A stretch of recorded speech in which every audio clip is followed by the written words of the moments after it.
C'est d'un pas déterminé que ces élèves ont déferlé dans les rues du centre-ville. En 1 heure, ils ont bouclé un parcours de 5 km depuis et jusqu'à la place Sainte-Catherine en passant par l'église Saint-Michel et Gudule et le Mont des Arts.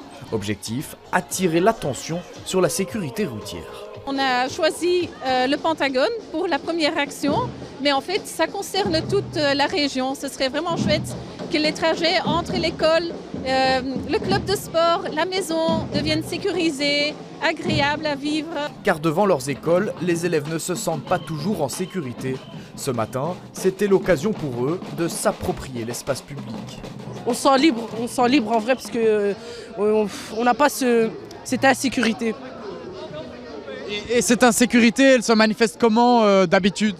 Quand on voit des voitures accélérer très rapidement, des motos, etc. J'ai trouvé l'initiative très intéressante parce qu'il y avait beaucoup de voitures à Bruxelles et voilà quoi. Vous aimeriez que devant votre école, il y ait moins de trafic, que ça soit moins dangereux ? Oui, je préfère. Pourquoi ? C'est plus... comment dire ça, c'est mieux. On est mieux protégés. Les organisateurs cherchent aussi à garantir un air plus propre aux abords des écoles en y fermant le trafic routier. La région compte actuellement 19 rues scolaires fermées à la circulation.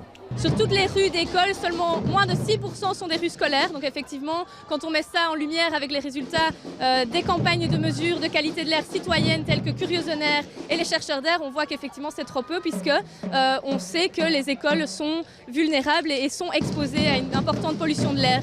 L'événement Street for Kids était soutenu par la campagne Clean Cities, une coalition de 60 ONG qui pousse les villes à adopter une urbanisation durable d'ici 2030. Sur 36 villes testées pour leurs infrastructures de mobilité propres, l'organisation place Bruxelles en 9e position.